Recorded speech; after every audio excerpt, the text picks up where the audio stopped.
ఏం చేస్తున్నావు? టైం అవుతుంది, టిఫిన్లు పెట్టవా? స్కూల్ టైం అవుతుంది పిల్లలకు. హాయ్ ఫ్రెండ్స్, అందరికి గుడ్ మార్నింగ్ అండి. చాయ్ తాగిరా? మేమైతే ఇక చాయ్ తాగినాము. పిల్లలకైతే ఆమ్లెట్ అయితే వేస్తున్నా.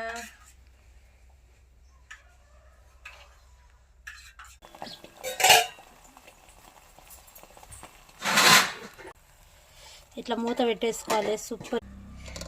నిన్నైతే సాయంత్రం కాకరకాయ కారం చేసిన, నిన్న మళ్ళీ పుదీనా పచ్చడి అయితే వేసిన. 2 అవుతున్నాయి. పిల్లలకైతే ఆమ్లెట్ వేస్తున్నా. నిన్న సాయంత్రం చేసిన కాకరకాయ కారము పుదీనా పచ్చడి అవుతుంది. ఇప్పుడు ఆమ్లెట్ వేస్తే తినిపోతారు. వేడివేడిగానే వేస్తున్నా. నీకేం పెట్టాలో టీచర్? నాకు బిటర్ గార్డ్ ఫ్రై. బాయ్ అండి. మా వీడియో నచ్చితే లైక్ చేయండి, షేర్ చేయండి, మా ఛానల్ని సపోర్ట్ చేయండి. బాయ్.